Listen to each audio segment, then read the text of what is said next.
Hello students, आज हम बेटा बात कर रहे हैं अपने निट 2019 क्वेश्चन पेपर की। ठीक है, तो आज हम उसमें जो केमिस्ट्री के जो 45 क्वेश्चंस आते हैं वो हम डिस्कस करेंगे।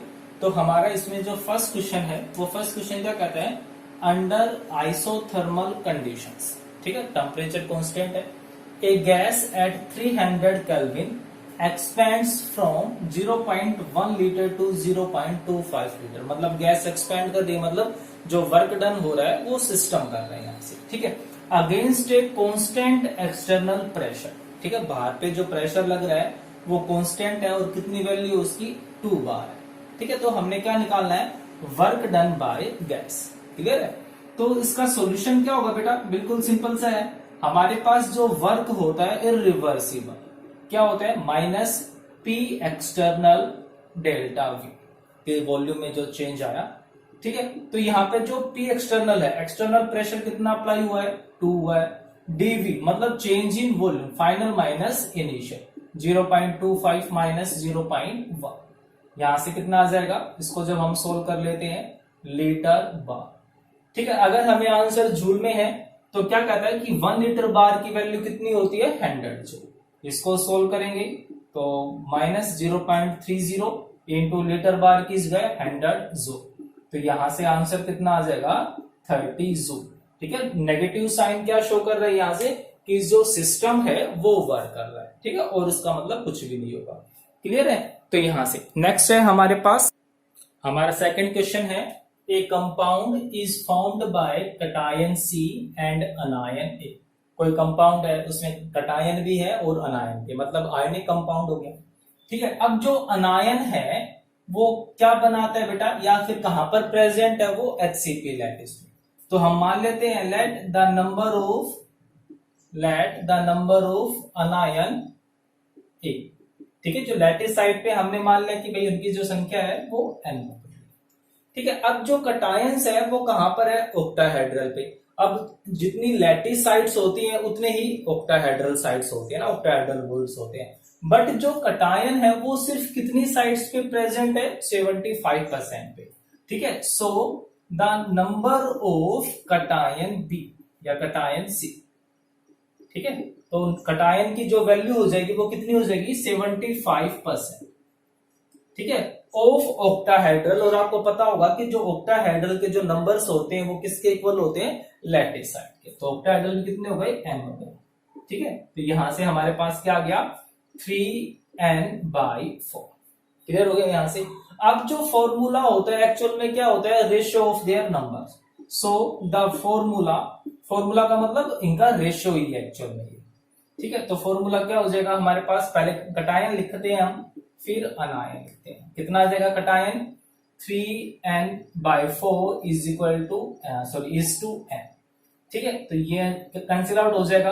अब जो आयन से कभी फ्रैक्शन में तो हो ही नहीं सकते हैं, होल नंबर रेशियो लेते हैं हम, तो कितना हो जाएगा 3:4। दैट इज हमारे पास फॉर्मूला क्या आ गया, C3H4।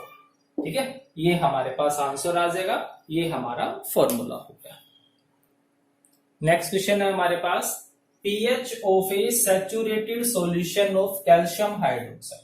हमारे पास pH की वैल्यू है 9 हो गई। ठीक है, द सोल्यूबिलिटी प्रोडक्ट, हमें क्या निकालना है, सोल्यूबिलिटी प्रोडक्ट निकालना है। तो सबसे पहले सोल्यूबिलिटी प्रोडक्ट का फॉर्मूला क्या होगा बेटा, product of concentration of ions. तो कैल्शियम 2 पॉजिटिव और OH नेगेटिव, है ना। अब आप सोच रहे हो कि ये वैल्यू कहां से आई, तो जो कैल्शियम हाइड्रोक्साइड है वो किस तरीके से डिसोसिएट होगा, calcium 2 positive into plus 2 hydroxide, है ना। तो सोल्यूबिलिटी प्रोडक्ट आयंस का होता है, ये हो गया हमारे पास। तो अब हमें जो वैल्यू है वो कैल्शियम आयन की चाहिए और हाइड्रोक्साइड आयन की चाहिए ना। अब क्वेश्चन में क्या गिवन है, पीएच की वैल्यू है। ठीक है, पीएच की वैल्यू कितनी हो गई हमारे पास, 9 है। तो पीएच की वैल्यू 9 है, इसका मतलब क्या हुआ कि H पॉजिटिव आयन कंसेंट्रेशन कितनी हो गई, 10⁻⁻⁹ है ना। निकाल सकते हो ना, मैंने एंटीलॉग ले लिया सिंपल। तो अब H पॉजिटिव, जबकि ये तो बेस है ना, हमें तो हाइड्रोक्साइड आयन की चाहिए। अब from ionic product of water कितनी वैल्यू होती है, 10⁻⁻14। H पॉजिटिव की मैं वैल्यू पुट कर दूंगा और हाइड्रोक्साइड आयन की मेरे पास वैल्यू क्या आ जाएगी, 10⁻⁻⁴। -5 है ना, -9 इसकी डिवाइड में जाकर के आप इसको सोल्व कर लोगे। ठीक है, अब देखो, अब हाइड्रोक्साइड आयन की कंसेंट्रेशन तो आ गई मेरे पास 10⁻⁻5। अब बात है कैल्शियम आयन की। ठीक है, अब जब ये इसका एक मॉलिक्यूल अगर डिसोसिएट होगा तो कैल्शियम भी 1 होगा, जबकि हाइड्रोक्साइड इससे डबल होगी। मतलब हाइड्रोक्साइड आयन की कंसेंट्रेशन हमेशा कैल्शियम आयन से क्या रहेगी, डबल रहेगी। या ये कह लो कैल्शियम की कंसेंट्रेशन कैल्शियम आयन की वो इससे हाफ हो जाएगी। तो कैल्शियम आयन की कंसेंट्रेशन कितनी हो जाएगी, 10⁻⁻5 डिवाइड बाई 2, है ना। अब ये वैल्यू मैं कहां पर पुट कर सकता हूं, मैं इस इक्वेशन में पुट कर दूंगा और मेरे पास सोल्यूबिलिटी प्रोडक्ट क्या आ जाएगा, calcium 2 positive ion 10⁻⁻5 divide by 2 into 10⁻⁻5, है ना। जो भी कोफिशिएंट होता है पावर में चला जाएगा, ये आ जाएगा हमारे पास 10⁻⁻15 डिवाइड बाई 2 दैट इज 0.5 10⁻⁻15, है ना। बिल्कुल सिंपल सा क्वेश्चन है, तो आपने बिल्कुल सिंपली ही इसको सोल्व करना है। ठीक है, हमारा नेक्स्ट क्वेश्चन है number of moles of hydrogen molecule. हमें हाइड्रोजन मॉलिक्यूल्स की संख्या निकालनी है, required to produce 20 moles of ammonia through Haber process. तो सबसे पहले हैबर प्रोसेस क्या होती है, nitrogen plus hydrogen react to forms 2 moles of ammonia. ठीक है, ये हैबर प्रोसेस होती है। तो कहता है कि मुझे जो अमोनिया है, अमोनिया के 20 मोल्स बनाने। बिल्कुल सिंपल सा क्वेश्चन है, ठीक है, कोई लेवल ही नहीं है।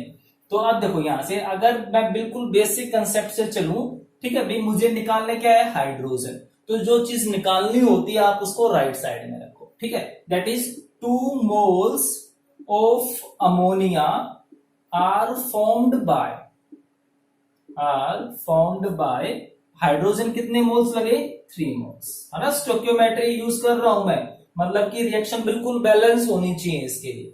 1 mole of ammonia are formed by 3/2 moles of hydrogen. अब हमें बनाने कितने हैं, 20 मोल्स ऑफ अमोनिया। तो क्या आ जाएगा, 3/2 into 20 that is 30 mole of hydrogen. तो अगर हमें 20 मोल्स ऑफ अमोनिया बनाना है तो हमारे पास 30 मोल्स ऑफ हाइड्रोजन की रिक्वायरमेंट होगी। हमारा नेक्स्ट क्वेश्चन है फॉर एन आइडियल सॉल्यूशन। हमारे पास आइडियल सॉल्यूशन है, तो उस आइडियल सॉल्यूशन में कौन सा करेक्ट ऑप्शन होगा। तो सबसे पहली बात, आइडियल सॉल्यूशन होता है एक ऐसा सॉल्यूशन जिसमें फोर्स ऑफ अट्रैक्शन, ठीक है, या फोर्स ऑफ इंटरेक्शन का हुआ, अट्रैक्टिव और repulsive, before mixing and after mixing remain से। ठीक है, ना तो वहां पर कोई अट्रैक्टिव फोर्स काम करेगा ना रिपल्सिव फोर्स काम करेगा, जैसे इनिशियली थे वैसे ही आफ्टर होंगे। ठीक है, अब फर्स्ट कहते हैं delta mixing S is equal to 0। ठीक है, इसका मतलब ये हुआ कि जो रैंडमनेस थी वो बिल्कुल भी चेंज नहीं हुई, जो रैंडमनेस पहले थी वो रैंडमनेस बाद में भी है। तो ये भी आइडियल सॉल्यूशन से अटैच नहीं है, कोई मतलब नहीं होता इसका। सेकंड है delta mixing V, sorry C option, delta mixing V is equal not equal to 0। मतलब क्या हुआ कि जो मिक्सिंग होने के बाद वॉल्यूम चेंज हुई है ना, कि जो चेंज है इनिशियल और फाइनल का वो 0 नहीं है। मतलब या तो वॉल्यूम बढ़ी होगी या फिर वॉल्यूम डिक्रीज हुई होगी। मतलब कि वॉल्यूम इंक्रीज होने का मतलब रिपल्सिव फोर्स होंगे, डिक्रीज होने का मतलब अट्रैक्टिव, है ना। नॉट इक्वल टू 0 है तो कुछ ना कुछ फोर्स तो काम कर रहे हैं। डेल्टा मिक्सिंग एच का मतलब चेंज इन एंथैल्पी, मतलब कि एंथैल्पी में या एनर्जी में चेंज कब आता है, जब वहां पर अट्रैक्टिव या फिर रिपल्सिव फोर्स काम करते। बट यहाँ पर एंथैल्पी में कोई चेंज नहीं आया, इसका मतलब क्या हुआ, ना अट्रैक्शन है ना रिपल्शन है। तो बिल्कुल ये करेक्ट ऑप्शन होगा। और इसका मतलब क्या होगा, जो G है इक्वल टू 0, इसका मतलब क्या होगा कि ये किसको रिप्रेजेंट कर रहा है, ये इक्विलिब्रियम को शो कर रहा है। तो इक्विलिब्रियम का आइडियल सॉल्यूशन से कोई लेना देना नहीं है। तो हमारा जो आंसर होगा वो आंसर क्या हो जाएगा, बी ऑप्शन हो जाएगा, that is delta mixing H is equal to 0। Next question हमारे पास फॉर ए सेल, कोई सेल है इन्वॉल्विंग 1 इलेक्ट्रॉन, सिर्फ एक इलेक्ट्रॉन वहां पर पार्टिसिपेट करता है पर मॉलिक्यूल। ठीक है, ई नोट सेल की वैल्यू गिवन है, तो पूछ रहा है इक्विलिब्रियम कांस्टेंट क्या होगा। ठीक है, तो सबसे पहले नर्नेस्ट इक्वेशन हमने पढ़ी हुई है, क्या कहता है Nernst equation, E cell is equal to E naught cell minus 0.059 over n log of Q. Q का मतलब जानते हो आप, रिएक्शन क्वोशेंट, है ना, concentration of product divide by reactant. जब भी हम बात करेंगे एट इक्विलिब्रियम, जब रिएक्शन इक्विलिब्रियम पे पहुंच जाएगी तब एट इक्विलिब्रियम ई सेल क्या हो जाएगा, जीरो हो जाएगा। कैथोड माइनस एनोड दोनों concentration same, electrode potential same, तो उनका जो डिफरेंस होगा वो जीरो हो जाएगा, ई सेल जीरो हो गया। आल्सो जो रिएक्शन क्वोशिएंट है वो किसके इक्वल हो जाएगी, इक्विलिब्रियम कांस्टेंट। तो सारी वैल्यूज पुट कर देते हैं हम, तो हमारे पास यहां से क्या आ जाएगा, E naught cell is equal to 0.059 over n log of Kc। E naught cell की वैल्यू गिवन है हमारे पास 0.59, ठीक है, इसकी वैल्यू 0.059, एन की वैल्यू 1 है, log of Kc। तो जब इसको मैं सोल्व करूंगा log of Kc को कितना आ जाएगा, 0.59 divide by 0.059 is equal to 10। तो यहां से Kc एंटी लॉग, ठीक है, मैं इसको ऐसे लिख ही सकता हूं 10 को 10.0। अब आपको पता है जब भी एंटी लॉग लेते हैं डेसिमल से जितनी भी वैल्यू राइट साइड में होती है, ठीक है, सॉरी जितनी भी वैल्यू हमारी लेफ्ट साइड में होंगी वो सब किसमें चली जाएंगी, पावर में, और डेसिमल के जो राइट साइड में होगी हमें उसका एंटी लॉग निकालना होगा। तो जीरो का कितना होता है 1, और ये पावर में चला गया। तो हमारे पास जो इक्विलिब्रियम कांस्टेंट आया उसकी वैल्यू कितनी आ जाएगी, 10⁻10, ठीक है, ये हमारा आंसर हो जाएगा। हमारे पास नेक्स्ट क्वेश्चन है, among the following which is not a green house gas. अब ग्रीन हाउस गैस किनको बोलते हैं हम, जो ग्रीन हाउस इफेक्ट शो करते हैं ना, जो अर्थ के टेम्परेचर को बढ़ाने के लिए रिस्पॉन्सिबल होते हैं। अगर ग्रीन हाउस गैस नहीं होती तो आपको पता होगा कि जो अर्थ का टेम्परेचर है वो नियर अबाउट -18 डिग्री सेल्सियस होगा, ठीक है। तो अब इनमें से कौन सी गैस ग्रीन हाउस गैस नहीं है, तो नाइट्रस ऑक्साइड, मीथेन और ओजोन हम जानते हैं कि तो मेन ग्रीन हाउस गैसेज है। जबकि जो SO2 गैस है वो ग्रीन हाउस इफेक्ट के लिए रिस्पॉन्सिबल नहीं है। तो इसका मतलब क्या हो जाएगा, sulphur dioxide is not a green house gas, ठीक है। नेक्स्ट क्वेश्चन है बेटा हमारे पास question number 8, sigma and pi bonds in pent 2 in 4 ion। इसके अंदर हमें सिग्मा और पाई बॉन्ड्स फाइंड आउट करने हैं। तो पेंट है मतलब कितने कार्बन एटम हो जाएंगे हमारे पास, 5 हो गए, ठीक है। 2 तो 1 2 के ऊपर ही हो गया 1 2 3 4 5, ठीक है। और फिर क्या कहता है, पेंट 2 in 4 ion, ठीक है, यहां पर हो गया हमारे पास 4 ion, ठीक है। अब हम बैलेंस कर लेते हैं इसको, HCH, या फिर इसको सिंपली लिख ही लेते हैं हम ओपन करके, क्योंकि हमें इसकी रिक्वायरमेंट होगी, हमें टोटल सिग्मा और पाई बॉन्ड को फाइंड आउट करना है, ठीक है। हमारे पास ये आ गया, ठीक है। अब हम कैलकुलेट कर सकते हैं बहुत ही इजीली कि इसके अंदर टोटल सिग्मा और पाई बॉन्ड कितने होंगे। तो हमारे पास यहाँ पर सिग्मा बॉन्ड कितने हो गए, काउंट करते हैं 1 2 3 4 5 6 7 8 9 10, है ना। जो डबल बॉन्ड होता है उसमें एक सिग्मा होता है, एक पाई होता है, ट्रिपल बॉन्ड में एक सिग्मा 2 पाई होंगे, वो सिंपल है। उसके बाद कैलकुलेट कर लेते हैं नंबर ऑफ पाई बॉन्ड। तो पाई बॉन्ड तो सिंपल ही है, एक पाई बॉन्ड यहां पर है और 2 पाई बॉन्ड यहां पर हो गए, तो टोटल पाई बॉन्ड कितने हो गए हमारे पास, 3 हो गए। तो इसका मतलब क्या हो गया कि पेंट 2 in 4 ion में जो सिग्मा बॉन्ड हुए वो 10 और जो पाई हुए वो 3 हो। हमारा नेक्स्ट क्वेश्चन है बेटा, विच of the following di atomic molecular species. तो डाई एटोमिक हो गए ना, सभी में 2 एटम है, एटोमिसिटी 2 है। Diatomic molecular species has only pi bond, मतलब कि सिग्मा बॉन्ड नहीं होगा, सिर्फ पाई बॉन्ड ही प्रेजेंट होंगे according to molecular orbital theory, ठीक है। तो हमें पता ही है कि इसका जो आंसर होगा वो C2 होगा। वो कैसे, मैं एक का निकाल देता हूं, बाकी आप खुद भी ट्राई कर सकते हो। अब जो कार्बन है उसका कॉन्फ़िगरेशन क्या होगा, 1s2 2s2 2p2, ठीक है। अब हम क्या करते हैं, जब हम इनके मोलिकुलर ऑर्बिटल थ्योरी के अकॉर्डिंग मोलिकुलर ऑर्बिटल्स बनाते हैं, जैसे मैं p की बात कर रहा हूं, p ऑर्बिटल की, तो 2p2 ये फर्स्ट कार्बन हो गया, दोनों की एनर्जी सेम है तो दोनों को मैं सेम लेवल में ही लिखूंगा 2p2, ठीक है। तो अप टू नाइट्रोजन क्या होता है, जो स्पेक्ट्रोस्कोपी के अकॉर्डिंग जो एनर्जी का लेवल डायग्राम होगा, है ना, ये मोलिकुलर ऑर्बिटल्स हैं, एटॉमिक ऑर्बिटल्स नहीं है ये। तो ये भी सारे के सारे रूल्स फॉलो करते हैं, like Hund's rule, Pauli exclusion principle, ठीक है, हॉफ-बाउ प्रिंसिपल, सारे के सारे एज इट इज। तो जो सम ऑफ एनर्जी है वो इक्वल ही होती है। ठीक है, तो ये क्या हो गया, पाई 2px पाई 2py सिग्मा 2pz।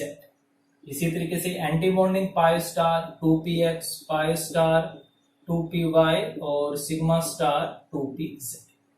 ठीक है, तो सबसे पहले क्या होगा, according to Aufbau electrons are goes into lowest energy orbital. ठीक है, हम इस रूल को भी फॉलो करेंगे। ये हो गया हमारे पास। ठीक है, तो अब देखोगे यहां पर जो इसका बॉन्ड ऑर्डर होगा, बॉन्ड ऑर्डर कैसे निकालते हैं, anti bonding electron minus bonding electron minus anti bonding divide by 2। तो कितना हो जाएगा 4 minus 0 divide by 2 2। That is carbon carbon में डबल बॉन्ड होंगे। अब बात ये आती है कि जो ये डबल बॉन्ड बना, ये कौन से ऑर्बिटल बना रहे हैं, पाई ऑर्बिटल्स बना रहे हैं। तो इसका मतलब क्या होगा कि ये जो दोनों बॉन्ड है वो कौन से बॉन्ड हो गए, ये पाई के ही हो गए। ठीक है, तो ध्यान रखना कि कार्बन C2 में according to MOT no sigma bond is present, both bonds are pi bonds. Clear है, तो ये हो जाएगा हमारा आंसर। इसी तरीके से आप बाकी को भी चेक कर सकते हो। तो जो आंसर आएगा वो आंसर किसका आ जाएगा, C2 का आ जाएगा। हमारे पास नेक्स्ट क्वेश्चन है, विच of the following is disproportionation. अब डिसप्रोपोर्शनेशन रिएक्शंस कौन सी होती हैं, ऐसी रिएक्शंस जिसमें सेम पर्टिकुलर एलिमेंट का या आयन का ऑक्सीडेशन भी होता है और रिडक्शन भी, दोनों काम होनी चाहिए साइमल्टेनियसली एक साथ। ठीक है, तो हमारा जो फर्स्ट ऑप्शन है, copper positive converts into copper 2 positive and copper atom. तो कॉपर पॉजिटिव से कॉपर 2 पॉजिटिव क्या हो रहा है, पॉजिटिव ऑक्सीडेशन नंबर बढ़ रहा है, मतलब क्या हुआ यहाँ पर ऑक्सीडेशन। और जबकि ये यहाँ पर क्या हुआ, गेन ऑफ इलेक्ट्रॉन है तो रिडक्शन हो गया। मतलब कॉपर आयन के दोनों हो गए ना, ऑक्सीडेशन भी हुआ रिडक्शन भी हुआ, दैट इज कॉल्ड डिसप्रोपोर्शनेशन। मतलब फर्स्ट ऑप्शन बिल्कुल करेक्ट हो गया।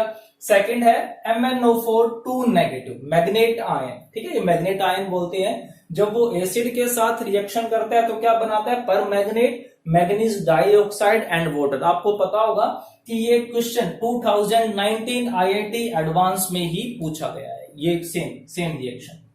ठीक है, देखना तो क्या होगा, यहां पर जो मैग्नीज है यहां पर +6 ऑक्सीडेशन स्टेट है, यहां पर मैग्नीज की +7 है और यहां पर +4 हो गई।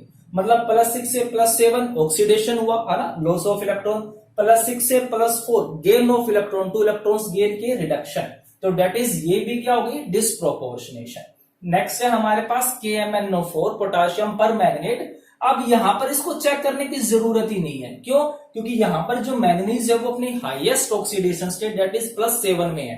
अब ये +7 से लोअर में तो जा सकता है, रिड्यूस तो हो सकता है, ऑक्सीडाइज तो होगा ही नहीं, तो रिक्वायरमेंट ही नहीं है इसको चेक करने की। तो ये क्या होगी, डिसप्रोपोर्शनेशन नहीं होगी।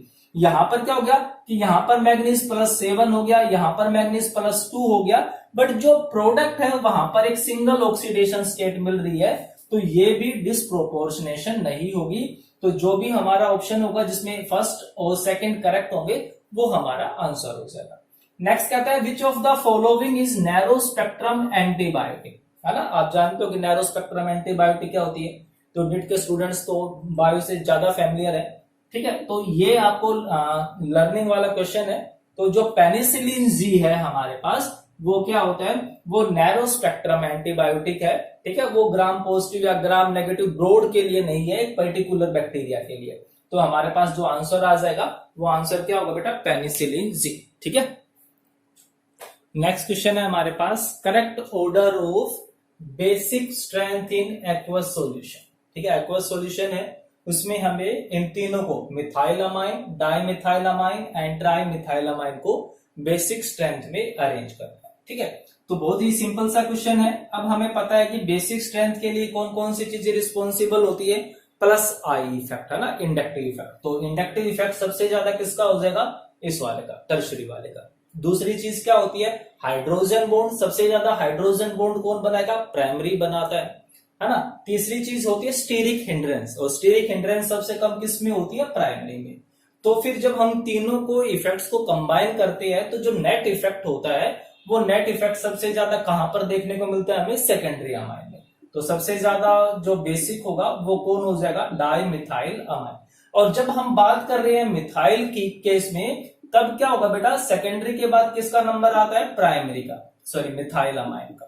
ठीक है, और लास्ट में क्या हो जाएगा, टर्शरी या ट्राई मिथाइल अमाइन। इसका रीजन ये होता है कि ट्राई मिथाइल अमाइन में प्लस आई इफेक्ट इतना नहीं होता जितना कि यहाँ पर स्टीरिक हिंड्रेंस हो जाता है।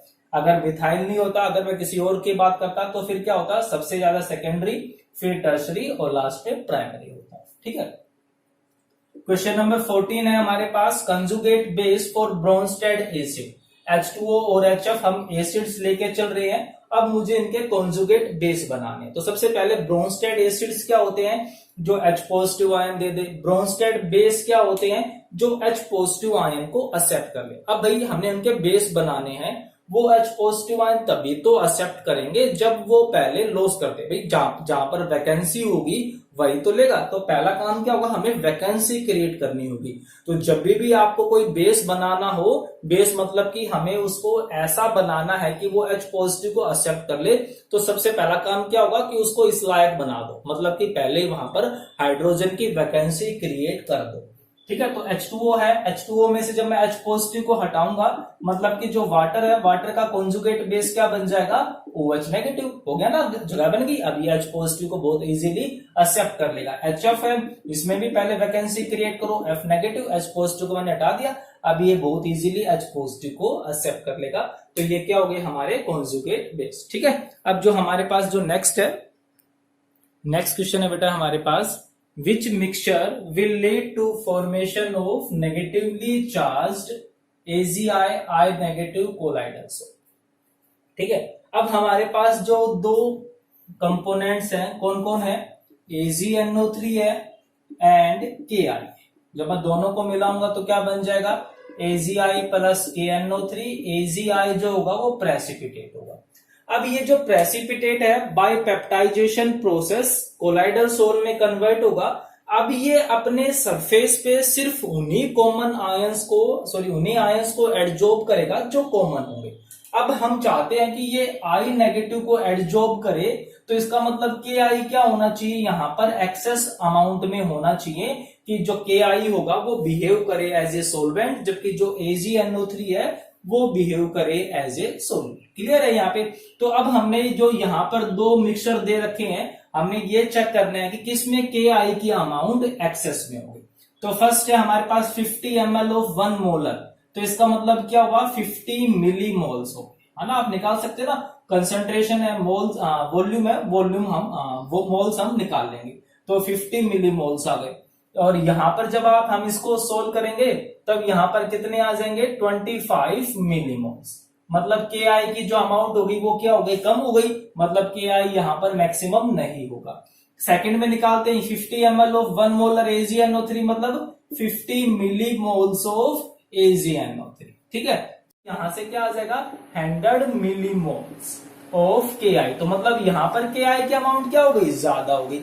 तो इसका मतलब के आई क्या होगा, ये एक्सेस अमाउंट में हो गया। तो एक्सेस में होने का मतलब क्या होगा कि जैसे ही प्रेसिपिटेट बनेगा तो ये AgNO3 तो कंप्लीट यूज हो जाएगा, सिर्फ के आई बचेगा। तो AgI क्या करेगा, के आई में से आई नेगेटिव आयंस को अपने सरफेस पे एडजॉर्ब करेगा और नेगेटिवली चार्ज्ड सोल बना लेगा। इसी तरीके से आप COD में चेक कर सकते हो, बट दोनों में ही क्या मिलेगा, AgNO3 एक्सेस में मिलेगा। तो इसका मतलब क्या हुआ कि जो हमारा आंसर हो गया वो कौन सा हो जाएगा, बी ऑप्शन हो जाएगा। नेक्स्ट क्वेश्चन है हमारे पास, which will make a basic buffer. तो बफर सॉल्यूशंस हमें पता ही है। अब कह रहा है कि बेसिक बफर। अब जो बेसिक बफर, पहले बफर सॉल्यूशन ऐसे सॉल्यूशन होते हैं अगर हम उनमें थोड़ी सी अमाउंट में एसिड या बेस मिला दे तो उनका pH वैल्यू चेंज नहीं होती, लाइक आवर टीयर्स, ब्लड। ठीक है, ये सब basic buffer, natural basic buffer है।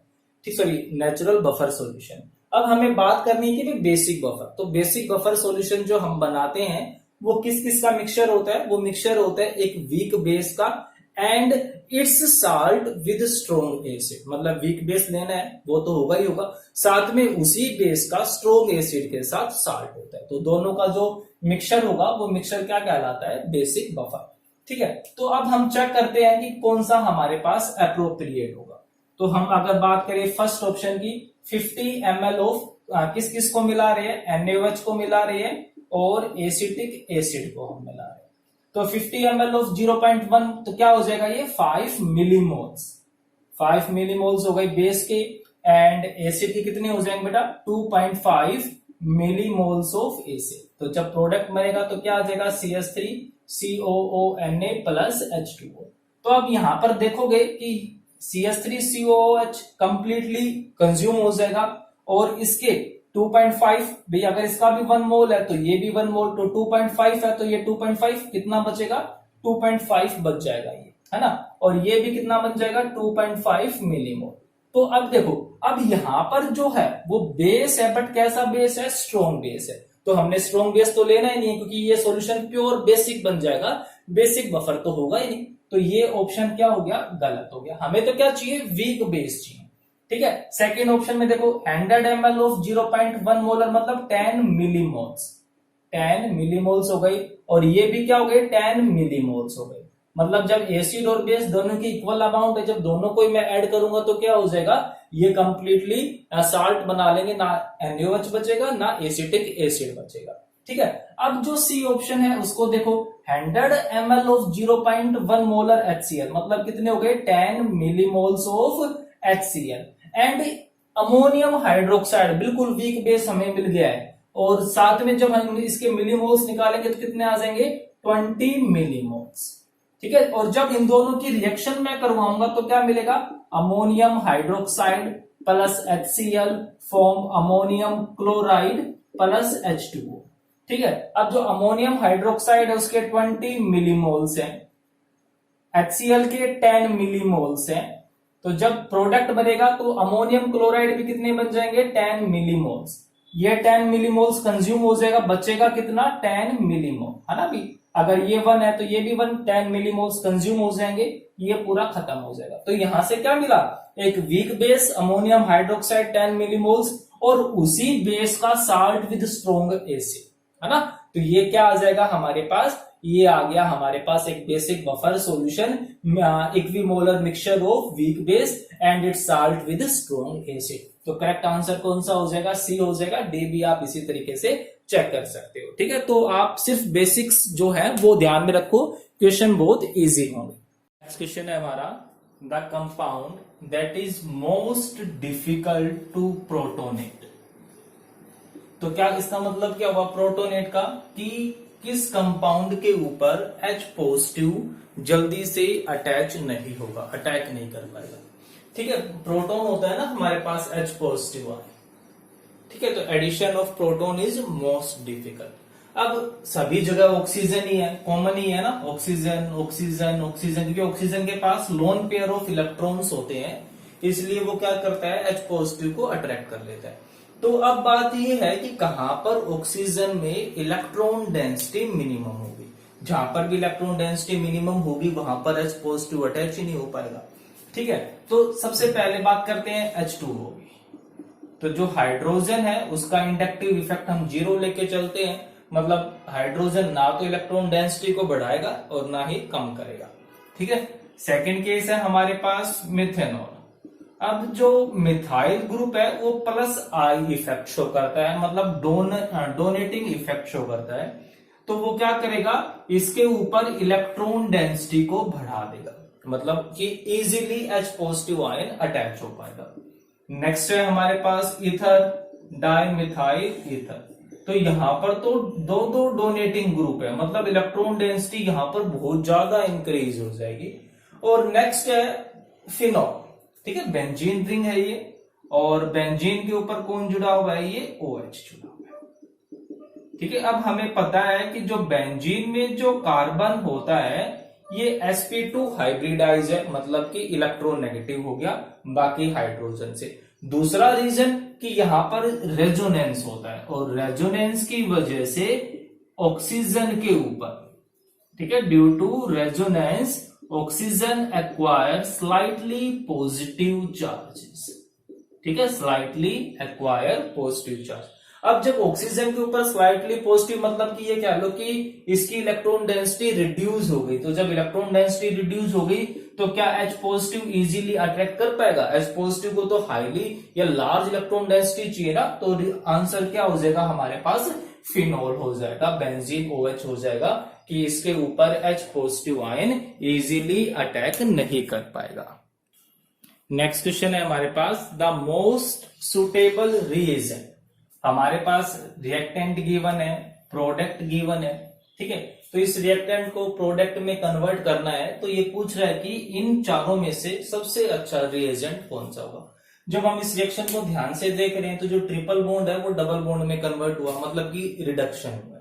अगर सिंपल ये रिडक्शन होता तो मैं कोई भी चूज कर लेता, बट ये जो है हमारे पास mercuric ion in acidic medium with hydrolysis, तो ये तो होगा नहीं, ठीक है। क्योंकि इस केस में क्या होगा कि जो ट्रिपल बॉन्डेड कार्बन है वो कार्बोनिल में कन्वर्ट हो जाते हैं, तो ये एज ए रिड्यूसिंग एजेंट कभी भी नहीं होगा। ध्यान रखना, H positive is not A reducing agent, ठीक है। बाकी के तीनों हम गैस कर सकते हैं कि भी रिडक्शन होगा। Zinc plus acid, metal plus acid क्या होता है, हाइड्रोजन प्रोड्यूस करेगा, also behave as a reducing agent. Sodium with liquid ammonia sodamide बनाएगा प्लस हाइड्रोजन देगा, वो भी रिड्यूसिंग एजेंट, और ये हाइड्रोजन तो हो ही गया।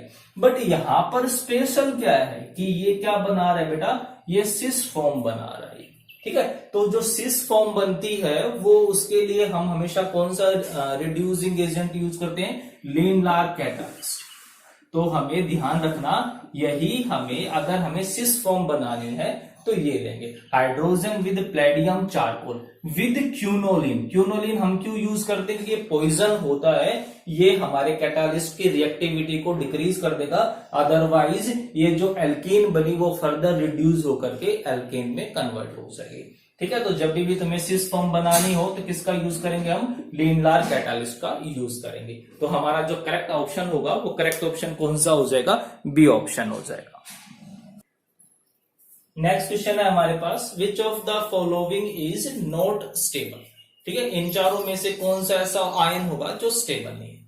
तो सबसे पहले देखो यहाँ पर सिलिकन है, ठीक है, जर्मेनियम है, टिन है और फिर से सिलिकन है, ठीक है।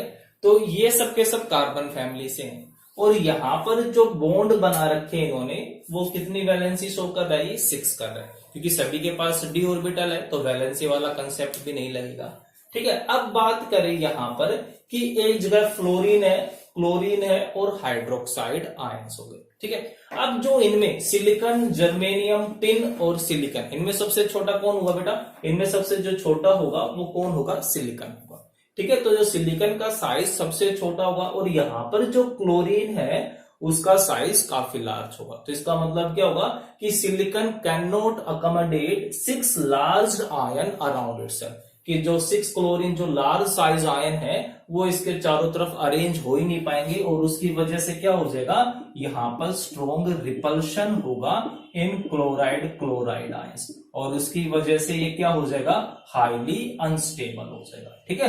कि ये जो 6 क्लोरीन के आयंस है इसके चारों तरफ स्टेबली अरेंज हो ही नहीं पाएंगे। तो हमारा जो करेक्ट ऑप्शन होगा वो कौन सा हो जाएगा, वो डी हो जाएगा। नेक्स्ट क्वेश्चन है हमारे पास कि विच of the following is an amphoteric oxide, ठीक है। एम्फोटेरिक का मतलब क्या होगा, जो एसिडिक नेचर भी शो करेगा और बेसिक नेचर भी शो करेगा ना, बोथ एसिडिक एंड बेसिक है। तो स्ट्रोंटियम है, कैल्शियम है, मैग्नीशियम है और बेरिलियम, ठीक है। तो सब सब अल्कलाइन अर्थ मेटल्स हो गई, सेकंड फैमिली से हो गई, ठीक है। तो हमें पता है कि जो सेकंड ग्रुप होता ही अल्कलाइन है, अल्कलाइन का मतलब क्या होता है, बेसिक इन नेचर, ठीक है। बट जब हम डाउन द ग्रुप जाते हैं तब उनके बेसिक कैरेक्टर इंक्रीज होते हैं। तो इसका मतलब स्ट्रोंटियम, कैल्शियम और मैग्नीशियम तो हाईली बेसिक होंगे। इस में जो सबसे ऊपर है ग्रुप में कौन होता है, वो बेरिलियम है, ठीक है। और जो बेरिलियम है वो अल्कलाइन प्रॉपर्टी कुछ एक ही शो कर पाता है, मतलब कि ये एसिड के साथ भी रिएक्शन कर जाता है और बेसिक के साथ भी। जैसे जो बेरिलियम हाइड्रोक्साइड है, अब बेस तो है ही, तो किसके साथ रिएक्शन करेगा, एसिड्स के साथ, और क्या बना लेगा, साल्ट बना लेगा, BeCl2 + 2H2O, ठीक है। तो ये वाली रिएक्शन तो सभी शो करेंगे क्योंकि सिंपल सा ही तो बेसिक नेचर को रिप्रेजेंट कर रहा है। बट जब हम बेरिलियम हाइड्रोक्साइड की स्ट्रोंगर बेस के साथ रिएक्शन करवाएंगे, ठीक है, तो due to high charge density it also accept hydroxide ion and form a complex Na2BeOH4 2 negative, ठीक है, ये वाला फॉर्म बना लेगा। तो ये क्या शो कर रहा है, अब यहां पर ये इससे स्ट्रोंगर बेस है, तो खुद किसकी तरह बिहेव कर गया, ये एसिड की तरह, है ना, जो OH नेगेटिव आयन को एक्सेप्ट कर रहा है, या फिर कह लो कि लोन पेयर ऑफ इलेक्ट्रॉन को एक्सेप्ट कर रहा है। ठीक है, तो इस तरीके से ये यहाँ पर एसिड की तरह काम कर रहा है और यहाँ पर बेस की तरह। तो हम कह सकते हैं ना कि जो बेरिलियम हाइड्रोक्साइड होगा वो एम्फोटेरिक कैरेक्टर शो करेगा। इसका मतलब क्या होगा, हमारा जो करेक्ट आंसर हो गया वो डी ऑप्शन होगा। नेक्स्ट क्वेश्चन है हमारे पास, the intermediate A in the following reaction. ये रिएक्शन गिवन होगी हमारे पास, ठीक है। तो इसमें जो ए है, हमें ए बताना है कि यहाँ पर ए क्या हुआ। इंटरमीडिएट का मतलब क्या होता है, द आयंस और molecules which are form during the reaction या विद इन रिएक्शन, है ना, जो रिएक्टेंट और प्रोडक्ट का हिस्सा नहीं होते, बीच में कहीं पर बनते, वो सब इंटरमीडिएट्स कहलाते। तो ये हमारे पास कौन होगी बेटा, क्यूमीन, है ना। तो हमने पढ़ा हुआ है क्यूमीन का जब हम ऑक्सीडेशन करवाते हैं तब हमारे पास इंटरमीडिएट बनते हैं, फिर उनका एसिडिक मीडियम में हाइड्रोलाइसिस करवाते हैं तो फिनोल और एसीटोन बनाता है। ठीक है, 12th लेवल के सीबीएसई के लिए भी बहुत ही इंपॉर्टेंट रिएक्शन है। तो जब हम क्यूमीन का ऑक्सीडेशन करवाते हैं तो क्या बनता है, क्यूमीन हाइड्रोपरऑक्साइड। ठीक है, तो यहां पर जो आंसर आ जाएगा, जब हम इसको सिंपली ओपन करके लिखते हैं तो क्यूमीन हाइड्रोपरऑक्साइड, तो जो हमारा इंटरमीडिएट होगा, तो जो उसमें जो 4 ऑप्शन होंगे उसमें से हमें ये उठाना है। ठीक है, तो ये क्यूमीन हो गया और ऑक्सीजन में सिंगल बॉन्ड है, इसलिए हम इसको क्या बोल रहे हैं, परऑक्साइड, क्यूमीन हाइड्रोपरऑक्साइड। ठीक है, नेक्स्ट क्वेश्चन है हमारे पास, magnet and paramagnet ions are tetrahedral. अब हमें पता है कि जो मैग्नेट आयन होता है और परमैग्नेट आयंस होते हैं उनकी जो शेप होती है वो शेप कैसी होगी, टेट्राहेड्रल होगी। ठीक है, तो सबसे पहले जो मैग्नेट आयन का फॉर्मूला क्या होता है, MnO4 2 negative and परमैग्नेट ion is MnO4 negative. ठीक है, अगर मैं दोनों की शेप बनाऊं तो मेरे पास क्या बन जाएगी, MnO4 2 नेगेटिव। ठीक है, तो टेट्राहेड्रल शेप हो गई ये। दूसरी है परमैग्नेट ion MnO4 negative, MnO4 negative. ठीक है, तो दोनों की जो शेप दिख रही है वो टेट्राहेड्रल शेप। अब हमें रीजन बताना है। ठीक है, तो इस केस में क्या हो गया, 2 सिग्मा बॉन्ड है, साथ में यहां पर 2 पाई बॉन्ड है। ठीक है, यहां पर 3 पाई बॉन्ड हो गए। ठीक है, तो जो हमारे पास सेकंड ऑप्शन है वो क्या कहता है, नो पाई बॉन्डिंग। ये तो गलती हो गई क्योंकि हमारे पास पाई बॉन्डिंग प्रेजेंट है। ठीक है, अब जो ऑक्सीजन है, ऑक्सीजन के पास पता है कि डी ऑर्बिटल नहीं होता है, तो जो पाई बॉन्डिंग होगी तो उसमें कौन पार्टिसिपेट करेगा, ऑक्सीजन का पी ऑर्बिटल पार्टिसिपेट करता है। और जो मैग्नीज है, ठीक है, जो हाइब्रिडाइजेशन हम जनरली क्या बोल देते हैं, sp3, तो जो मैग्नीज का जो ऑर्बिटल पार्टिसिपेट करेगा पाई बॉन्डिंग में, तो वो कौन सा हो जाएगा, डी ऑर्बिटल होगा। ठीक है, तो पाई बॉन्डिंग होगी, ऑक्सीजन का पी ऑर्बिटल और मैग्नीज का डी ऑर्बिटल होगा। तो फर्स्ट ऑप्शन क्या कहता है, pi bonding involves overlap of P orbital of oxygen, बिल्कुल सही है, with D orbital of manganese. तो मैग्नीज है उसका डी ऑर्बिटल है, तो फर्स्ट ऑप्शन हमारा क्या हो गया, करेक्ट हो गया। अब जो थर्ड ऑप्शन है उसमें क्या कहता है, overlap of P orbital of oxygen and manganese. तो ये चीज गलत होगी, ऑक्सीजन का तो पी ठीक है बट मैग्नीज का डी है। और जो फोर्थ ऑप्शन है उसमें क्या मेंशन किया हुआ है, overlap of D orbital of oxygen. तो ऑक्सीजन के पास तो डी ऑर्बिटल होता ही नहीं है ना, सेकंड 2 ही सेल होती है, इसमें एस और सिर्फ पी होता है। तो ये ऑप्शन भी गलत हो गया। तो करेक्ट कौन सा आंसर आ जाएगा, ऑप्शन ए हो जाएगा। नेक्स्ट क्वेश्चन है हमारे पास, for the second period elements, मतलब कि हमारे पास सेकंड पीरियड के एलिमेंट्स हैं। ठीक है, कहां से कहां तक होते हैं, लिथियम से लेकर के नियोन तक। ठीक है, तो correct increasing order of ionisation enthalpy, हमें उनको increasing order of ionisation enthalpy में अरेंज करने। तो पहले बात कर लेते हैं कि भाई सेकंड पीरियड के एलिमेंट कौन कौन से होते हैं, lithium, beryllium, boron, carbon, nitrogen, oxygen, fluorine and neon. Correct है। अब इनमें आयोनाइजेशन एनर्जी, ठीक है, तो इंक्रीजिंग है, कोई बात नहीं। तो सबसे पहले हम उठा लेते हैं, लेना तो हमने सबसे कम वाला है बट कोई बात नहीं, हम सबसे पहले लार्जेस्ट ले लेते हैं। तो सबसे लार्जेस्ट कौन होगा यहाँ पे कि जिसकी आयोनाइजेशन एनर्जी सबसे ज्यादा, तो हमें पता है कि जो नियोन है फुलफिल कॉन्फ़िगरेशन है, स्टेबल है, इलेक्ट्रॉन लॉस नहीं करता है। ठीक है, तो नियोन की वैल्यू क्या होगी, सबसे ज्यादा होगी। फिर उसके बाद जो फ्लोरीन है, यहाँ पर भी इलेक्ट्रॉन डेंसिटी बहुत ज्यादा होती है, ये भी इलेक्ट्रॉन लॉस नहीं करता जल्दी से। ठीक है, इलेक्ट्रॉन गेन करने की टेंडेंसी, तो मतलब उससे कम किसकी हुई, फ्लोरीन की। अब बात आती है नाइट्रोजन और ऑक्सीजन की, तो साइज तो छोटा है ऑक्सीजन की, बट यहां पर एक्सेप्शन होता है due to half fill stable configuration the ionization energy of nitrogen is small greater than oxygen, है ना, कि जो नाइट्रोजन की वो थोड़ी सी क्या हो जाएगी, ऑक्सीजन से ज्यादा हो जाएगी, तो नाइट्रोजन फिर आता है ऑक्सीजन, ठीक है। फिर कार्बन है ही, उसके स्मॉल साइज होगा, कार्बन का हो गया। अब फिर से बेरिलियम और बोरोन में, कि जो बोरोन है उसमें 2p1 इलेक्ट्रॉन होता है, जबकि बेरिलियम में 2s2 होता है। तो हम जानते हैं कि जो न्यूक्लियर चार्ज है वो सिर्फ एक सिंगल प्रोटॉन इंक्रीज हुआ है, बट यहां पर जो बेरिलियम है वो इलेक्ट्रॉन किस में हो गए, एस सबशेल में हो गए या एस ऑर्बिटल में हो गए, तो उसकी वजह से एस की जो पेनिट्रेशन पावर होती है वो बहुत ज्यादा होगी, मतलब कि न्यूक्लियर चार्ज इतना इंक्रीज नहीं हुआ जितना कि यहां पर पेनिट्रेशन इफेक्ट होगा, तो इसलिए बोरोन से ज्यादा किसकी हो जाएगी, बेरिलियम की, फिर बोरोन, और लास्ट में जो लिथियम है उसमें कोई भी ऐसा स्पेशल केस नहीं है, ये हो जाएगा। तो ये हमारे पास increasing order of ionisation energy है, ठीक है। तो जो भी चार ऑप्शन होंगे उनमें से हमें इसको उठा लेना है।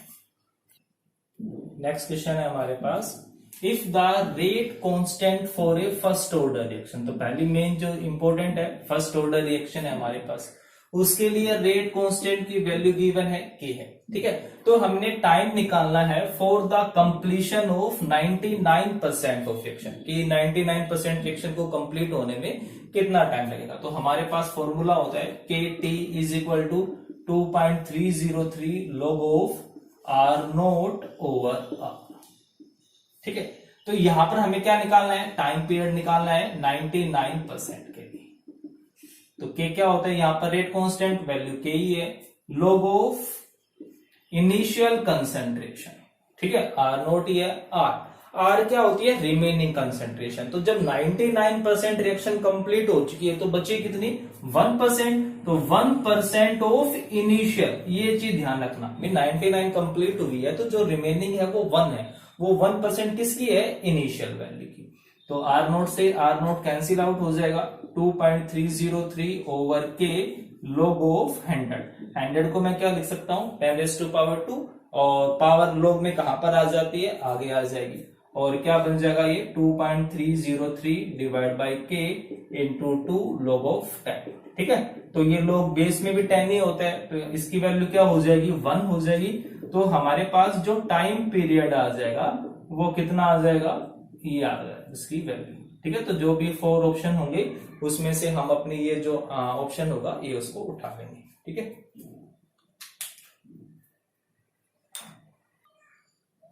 नेक्स्ट क्वेश्चन है हमारे पास, बायोडिग्रेडेबल पॉलीमर। तो बायोडिग्रेडेबल पॉलीमर कौन से होते हैं, those polymer which are degraded by micro organisms in a suitable time period, ना गिवन टाइम पीरियड में वो डिग्रेड हो जाए, ये नहीं कि उसको डिग्रेड होने में कई साल लग जाए उसको, ठीक है। तो यहां पर जो बायोडिग्रेडेबल पॉलीमर होगा, सिंपल सा लर्निंग बेस्ड क्वेश्चन है, nylon 2 nylon 6 is a biodegradable, और जो बाकी के होंगे वो सब के सब नॉन बायोडिग्रेडेबल है, ठीक है। नेक्स्ट क्वेश्चन है हमारे पास, arrange 4d 5p 5f 6p orbitals in decreasing order of energy, ठीक है। तो हम एनर्जी कैसे निकालते हैं, n+l रूल से, ठीक है। तो हमारे पास जो सबसे पहले है 4d के लिए n की वैल्यू कितनी हो गई 4, और d की वैल्यू कितनी हो जाएगी 2 हो जाएगी, मतलब 6 हो गया। 5p के लिए n की वैल्यू 5 और l की वैल्यू 1, तो ये भी 6 हो गया। 5f n की वैल्यू 5 और जो l होगा f के लिए 3 होगा, तो 8 हो गया। नेक्स्ट है 6p, तो 6 और l की वैल्यू कितनी हो जाएगी 7। तो सबसे हाईएस्ट एनर्जी किसकी हुई, जिसकी n+l वैल्यू लार्जेस्ट होगी, तो सबसे ज्यादा हुआ 5f, ठीक है। फिर उसके बाद किसका नंबर आएगा 7, 6p। अब यहां पर दोनों के लिए जो n+l की वैल्यू हो गई वो 6 6 है, तो यहां पर ज्यादा एनर्जी किसकी होगी, तो जब n+l की वैल्यू सेम होती है तो हम डोमिनेंट किसको लेके चलते हैं, जिसमें n की वैल्यू ज्यादा होती है। तो n की वैल्यू कहां पर ज्यादा होगी 5p के लिए, तो इसके बाद आओगे हमारे पास 5p एंड देन 4d, तो ये करेक्ट ऑप्शन हो जाएगा हमारा, ठीक है। नेक्स्ट क्वेश्चन है हमारे पास, identify incorrect statement about PCl5, ठीक है। तो यहाँ पर जितने भी स्टेटमेंट है सारी के सारे स्ट्रक्चर्स को लेकर के हैं। तो PCL 5 का जो स्ट्रक्चर होगा, ट्रायंगुलर बाय पिरामिडल, ठीक है। तो पहले इसकी अगर स्ट्रक्चर की बात करें तो ये जो ट्रायंगुलर में बने हुए हैं ये बॉन्ड्स कौन से कहलाते हैं, इक्वेटोरियल बॉन्ड, ठीक है। और ये जो आपस में बॉन्ड बनाएंगे 120 डिग्री का, और ये जो प्लेन से बाहर निकले हुए हैं ये कहलाते हैं एक्सियल बॉन्ड, और ये इक्वेटोरियल के साथ एंगल बनाते हैं 90 डिग्री का, और जबकि ये आपस में बॉन्ड बनाते हैं 180 डिग्री का। क्लियर है, ठीक है। तो सबसे पहले हमें फाइंड आउट क्या करना है, इनकरेक्ट। तो कहता है कि 3 equatorial bonds make an angle 120 degree. तो बिल्कुल सही बात है ना। 3 इक्वेटोरियल बॉन्ड 1 2 3, और ये आपस में क्या बनाते हैं, 120 डिग्री का एंगल बनाते हैं। फिर कहते हैं कि 2 एक्सियल बॉन्ड है 180 डिग्री विद ईच अदर। तो ये हमारे पास दिख रहे हैं, है ना। ये कैसे बॉन्ड हो गए, एक्सियल बॉन्ड है, और ये आपस में 180 का एंगल बनाते हैं। सी ऑप्शन है, axial bonds are longer than equatorial. ये जो एक्सियल बॉन्ड्स होते हैं इनकी जो लेंथ होगी वो इक्वेटोरियल से ज्यादा होती है। बिल्कुल सही बात है, क्योंकि एक्सियल पे ये इक्वेटोरियल के साथ 90 डिग्री का एंगल बनाने की वजह से रिपल्शन बहुत ज्यादा होता है ना, अकॉर्डिंग टू वेस्पर थ्योरी। तो यहाँ पर रिपल्शन ज्यादा होगा, तो रिपल्शन को ओवरकम करने के लिए ये थोड़ी सी दूर शिफ्ट हो जाते हैं, मतलब कि जो लेंथ होगी वो ज्यादा हो जाएगी। नेक्स्ट कहता है कि PCL 5 इज नॉन रिएक्टिव, मतलब कि ये रिएक्शन ही नहीं करेगा। तो ये बात गलत हो गई, क्योंकि ये जो एक्सियल बॉन्ड्स हैं ये लेंथी होने की वजह से वीक होते हैं और इजीली ब्रेक हो जाएंगे। ब्रेक होने का मतलब क्या होगा कि ये जल्दी से रिएक्शन करेगा। तो PCL 5 है वो नॉन रिएक्टिव नहीं होता। तो हमारा करेक्ट ऑप्शन क्या हो जाएगा, डी ऑप्शन हो जाएगा। ओके, नेक्स्ट क्वेश्चन है हमारे पास, मैच द फॉलोइंग। तो ये हमारे पास कुछ कंपाउंड्स गिवन है, HCF4, HCF6, HCOF4 and HCO3, ठीक है। और ये सामने कुछ शेप्स दी हुई हैं, pyramidal, square, planar, distorted, octahedral and square pyramidal. तो हमें इन सबको आपस में मैच करना है, ठीक है। तो सबसे पहले जो सबसे मोस्ट इजीएस्ट वे है कि अगर मुझे किसी की भी शेप निकालनी हो तो आप उसकी हाइब्रिडाइजेशन फाइंड आउट कर दो, है ना। और हाइब्रिडाइजेशन जिस भी मुझे सेंट्रल एटम के बस मुझे क्या पता होना चाहिए, उसके सिग्मा बॉन्ड्स पता होने चाहिए प्लस उसके लोन पेयर। इस तरीके से आप बिल्कुल इजी किसी की भी हाइब्रिडाइजेशन फाइंड आउट कर सकते हो। अब जो जिनन है, जिनन ने 4 सिग्मा बॉन्ड बनाए हुए हैं और जिनन के पास 2 लोन पेयर हो गया, टोटल 8 इलेक्ट्रॉन्स हो गए। तो इसका मतलब क्या हो गया, 6 हो गया। तो 6 का मतलब 1 S 3 P और 2 D, मतलब sp3d2 हाइब्रिडाइजेशन।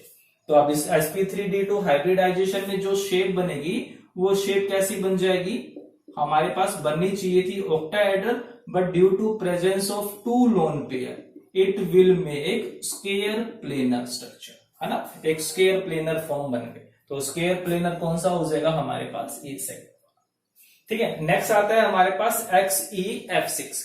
अब XEF6 का पता कैसे लगाऊंगा, फिर से वही काम करना है हमने कि सिग्मा बॉन्ड काउंट करने हैं और लोन पेयर काउंट करने हैं। तो 6 फ्लोरीन के साथ जुड़ रहा है तो 6 सिग्मा बॉन्ड बना लिए, 2 इलेक्ट्रॉन्स बच के मतलब 1 लोन पेयर। तो कितने हो गई, 7 7 का मतलब sp3d3, है ना। हमारे पास sp3d3 टोटल 7 ऑर्बिटल्स हो गई। अब sp3d3 में बनना कैसा चाहिए, पेंटागनल बाय पिरामिडल शेप बननी चाहिए, ठीक है। पेंटागनल बाय पिरामिडल शेप बननी चाहिए, ठीक है। बट एक क्या हो गया हमारे पास लोन पेयर, तो लोन पेयर यहां पर आ गया, बाकी जगह क्या हो जाएगा हमारे पास 6 फ्लोरीन। तो जब आप इसको देखोगे रियल में तो आपको इसकी शेप जो है वो कैसी दिखाई दे रही है, एक ऑक्टाहेड्रल की जैसी, है ना, कि वो जो थोड़ा सा डिस्टोर्ट हो चुका है इस लोन पेयर की वजह से। तो जो इसकी शेप होगी वो कैसी हो जाएगी, डिस्टोर्टेड ऑक्टाहेड्रल। नेक्स्ट आता है हमारे पास XCOF4। फिर से क्या काम करूंगा मैं, इसके लोन पेयर निकालूंगा, सिग्मा बॉन्ड फाइंड आउट करूंगा।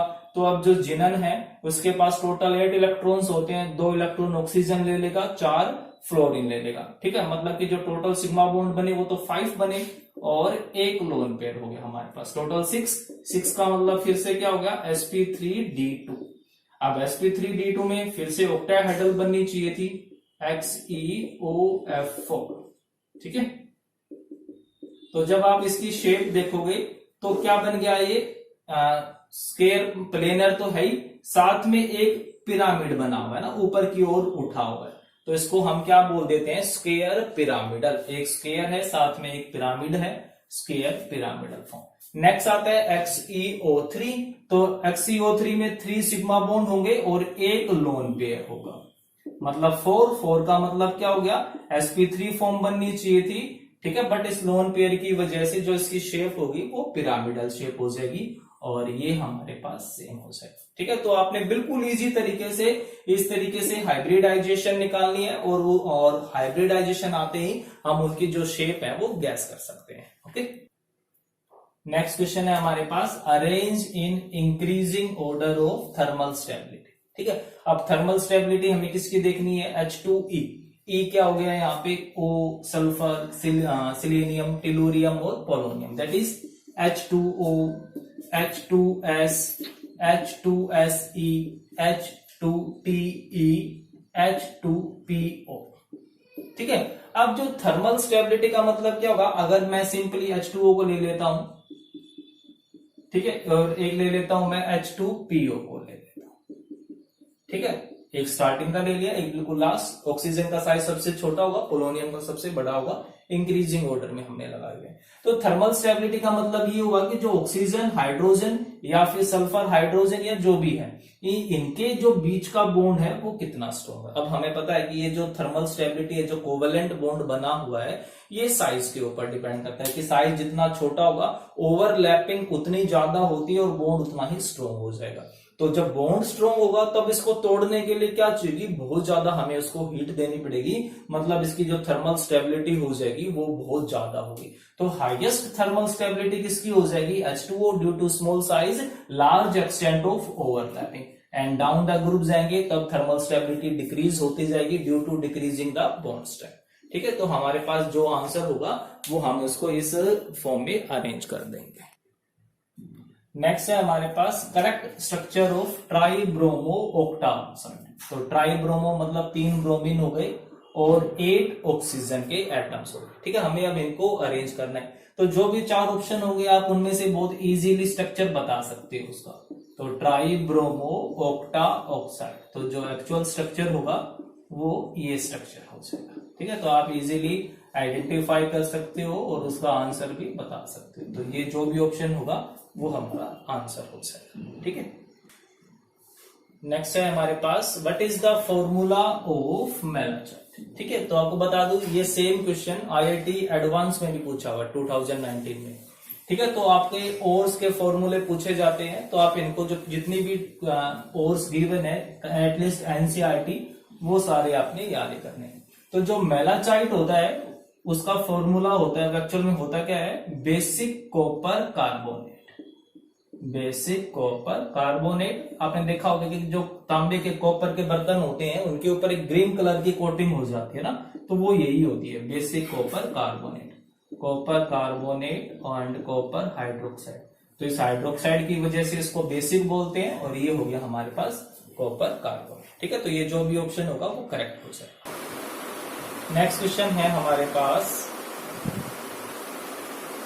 Enzyme that utilise ATP in phosphate transfer, ठीक है, कि जो एंजाइम फॉस्फेट ट्रांसफर में ATP को यूटिलाइज करेगा, require an alkaline earth metal, ठीक है। जो सेकंड ग्रुप है उनमें से कोई मेटल को वो यूज करता है एज ए कोफैक्टर, ठीक है। तो लर्निंग बेस्ड क्वेश्चन है, तो वो जो अल्कलाइन अर्थ मेटल होगा वो कौन होता है, वो मैग्नीशियम होता है, ठीक है। तो सिंपल सा आंसर है, ध्यान रखना है।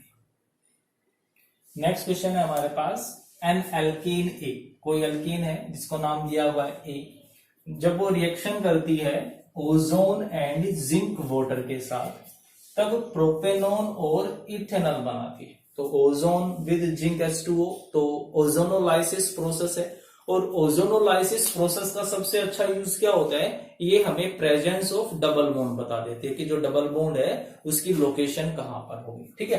तो अब जो प्रोडक्ट है वो प्रोडक्ट में मुझे क्या क्या मिल रहा है, प्रोपेनॉल, और दूसरा प्रोडक्ट है हमारे पास इथेनॉल, CH3CHO, ठीक है, इथेनॉल एंड प्रोपेनॉल। तो जब भी मुझे फाइंड आउट करना हो कि एग्जैक्ट एल्कीन क्या थी, तो मैं क्या करता हूं, यहां से जो ओजोनोलाइसिस से वहां O2 जुड़ा था हमारे पास, इसको हम हटा देते हैं, तो हमारे पास वो जो एल्कीन आएगी वो एल्कीन क्या आ जाती है।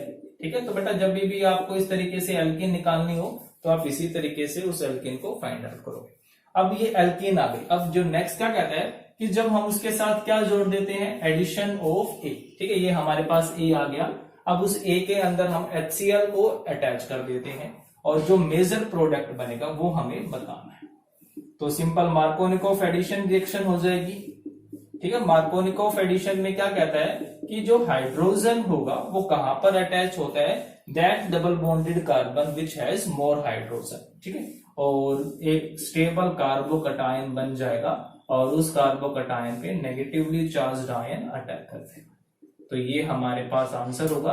तो ये जो भी ऑप्शन होगा वो हम चूज कर लेंगे, तो ये बी हो गया। नेक्स्ट क्वेश्चन है, विच of the following series of transitions in the spectrum of hydrogen atom. मतलब कि जब इलेक्ट्रॉन हायर शेल से अपने ग्राउंड स्टेट में आएगा या लोअर शेल में आएगा, ठीक है, तब वो एनर्जी को इमिट करता है। ठीक है, अब वो एनर्जी किसी ना किसी रीजन में लाइक करती है, like UV region, visible, infrared reason.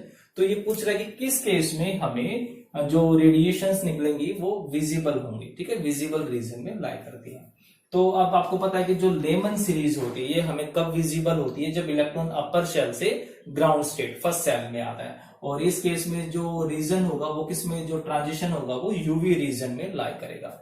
ठीक है, पाशन है, ब्रैकेट है, पी फंड है, इन सभी में पाशन में क्या होगा वो थर्ड लेवल में आता है अपर से, ब्रैकेट में फोर्थ में आएगा, और इन दोनों ही केसेस में वो इंफ्रारेड रीजन में लाई करता है।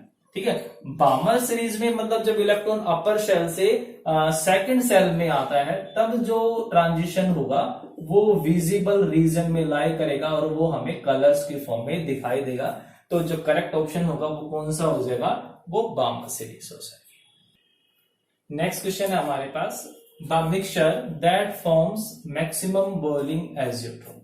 ठीक है, तो मैक्सिमम बॉइलिंग जो चार ऑप्शन है इनमें से हमें चूज करना है कौन मैक्सिमम बॉइलिंग एजियोट्रोप बनाएगा। अब एजियोट्रोप्स क्या होते हैं, कांस्टेंट बॉइलिंग मिक्सचर, मतलब कि एक स्पेसिफिक कॉन्स्टिट्यूशन के ऊपर वो जो मिक्सचर होता है उसका बॉइलिंग पॉइंट कांस्टेंट हो जाता है। ठीक है, दोनों का बिल्कुल सेम। मैक्सिमम का मतलब क्या होगा कि वो जो दो कॉन्स्टिट्यूएंट्स थे उन दोनों कंपोनेंट से इसका बॉइलिंग पॉइंट ज्यादा होगा। तो इसका मतलब वो कैसा डेविएशन शो करेगा, नेगेटिव डेविएशन, मतलब कि उन दोनों कंपोनेंट्स में फोर्स ऑफ अट्रैक्शन इंडिविजुअल के कंपैरिजन में बढ़ गए हैं।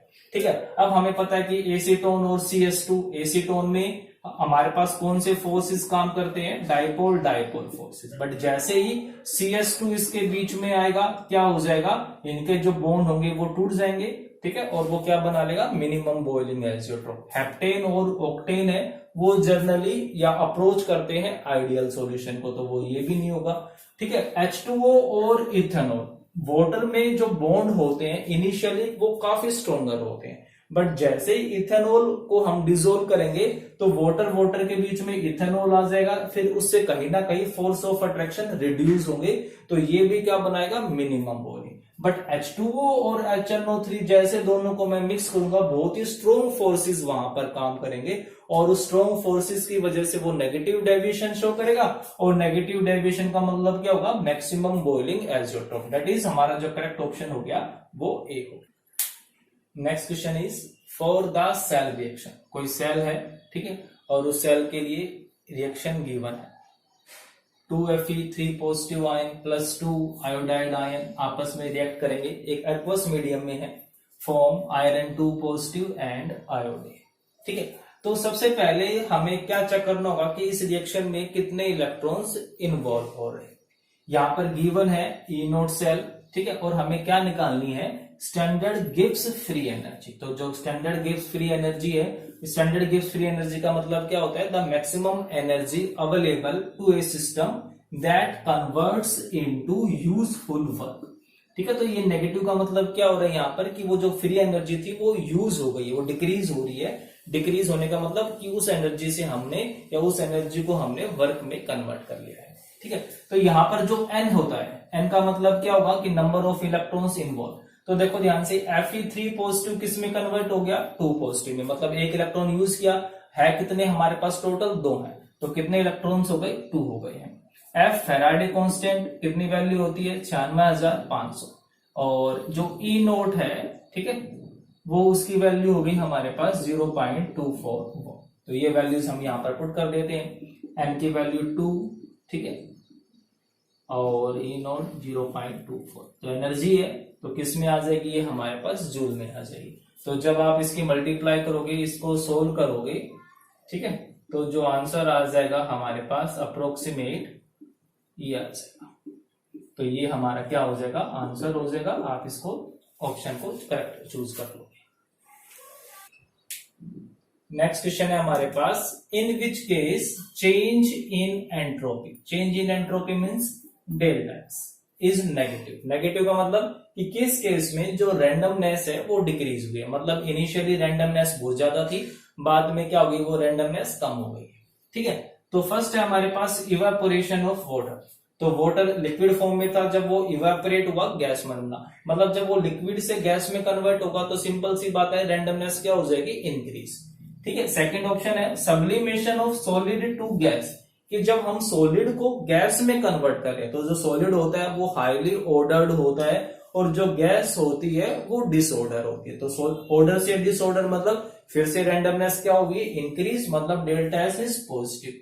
नेक्स्ट है हमारे पास एक्सपेंशन ऑफ गैस। जो गैस थी पहले तो हमने इसको छोटे से रीजन में रखा हुआ था, फिर जब वो गैस एक्सपैंड करेगी तो जितनी ज्यादा से ज्यादा वॉल्यूम ऑक्यूपाई करेगी और रैंडमनेस फिर से क्या हो जाएगी, इंक्रीज हो जाएगी, मतलब यहां पर भी पॉजिटिव। तो ए भी रोंग हो गया, बी भी रोंग हो गया, सी भी। अब यहां पर देखो, अब जब जो हाइड्रोजन एटम है वो मोलिक्यूल में कन्वर्ट हो रहे हैं, मतलब कि इनिशियली कितने पार्टिकल्स थे, 2 थे, और जब आफ्टर रिएक्शन पार्टिकल बिकम 1, मतलब नंबर ऑफ पार्टिकल्स क्या हो गए, डिक्रीज हो गए। तो जितने पार्टिकल्स डिक्रीज होंगे रैंडमनेस भी क्या हो जाएगी, डिक्रीज, मतलब कि डेल्टा एस यहां पर नेगेटिव होगा।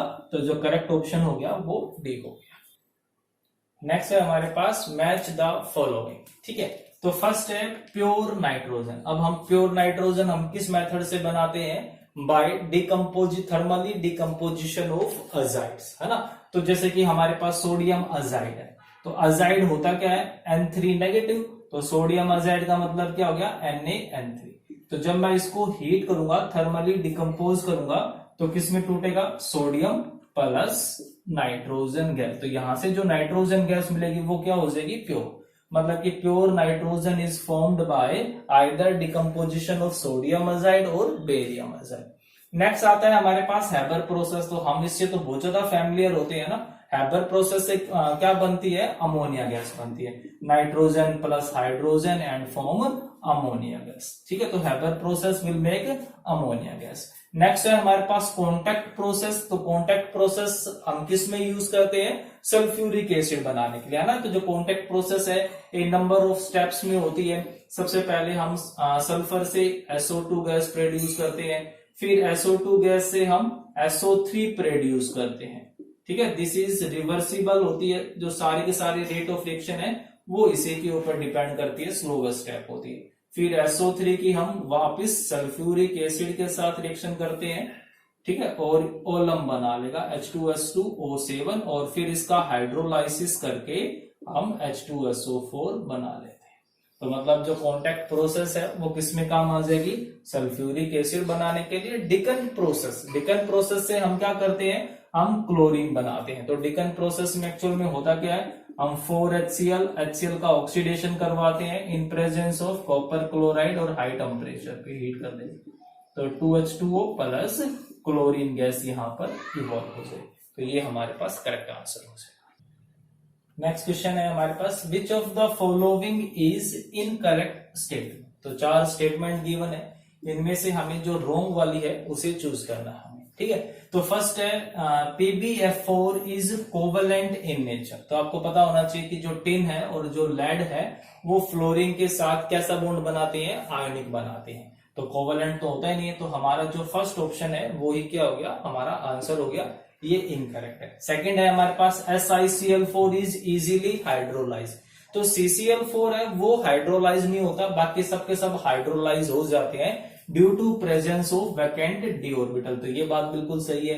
नेक्स्ट है हमारे पास GeX4 germanium tetrahalide is more stable than germanium dihalide. तो ये बात क्या हो गई, बिल्कुल सही है, क्योंकि जर्मेनियम में इनर्ट पेयर इफेक्ट इतना वर्क करता ही नहीं है, इसीलिए वो टेट्रा हैलाइड फॉर्म बनाता है। ठीक है, फिर हमारे पास स्टेनस फ्लोराइड है, वो आयनिक होता ही है, तो ये बात भी बिल्कुल सही है। तो हमने कौन सी उठानी थी, इनकरेक्ट, तो हमारा आंसर क्या हो जाएगा, ऑप्शन ए। नेक्स्ट क्वेश्चन है हमारे पास, the non essential amino acid, मतलब वो अमीनो एसिड जिसकी हमें रिक्वायरमेंट नहीं है, क्योंकि वो अमीनो एसिड हमारी बॉडी खुद ही बना लेती है। ठीक है, तो ये जो चार ऑप्शन है, इनमें से कौन सा अमीनो एसिड हमारी बॉडी को एक्सटर्नली रिक्वायर्ड नहीं होता, तो वेलाइन ये हमारी बॉडी बना लेती है, ठीक है, सॉरी ये नहीं बनाती है। ल्यूसीन ये भी असेंशियल होता है, लाइसिन ये भी असेंशियल है, तो एलेनिन है वो हमारी बॉडी अपने आप सिंथेसाइज कर लेती है। तो करेक्ट आंसर क्या हो जाएगा कि alanine is non essential amino acid. Next question हमारे पास क्या कहता है, a gas eight 350 kelvin and 15 बार, मतलब टेम्परेचर दिया हुआ है, प्रेशर दिया हुआ है, हैज मोलर वॉल्यूम 20% लोअर, कि जो उसकी वॉल्यूम है वो 20% क्या होगी, स्मॉल है, किससे, आइडियल गैस। ठीक है, तो हमारे पास जो कंप्रेसिबिलिटी फैक्टर होता है वो क्या होता है, पीवी डिवाइड बाई एनआरटी। ठीक है, या फिर क्या कह सकते हैं हम यहाँ पे कि वी रियल, ठीक है, V real divide by V ideal.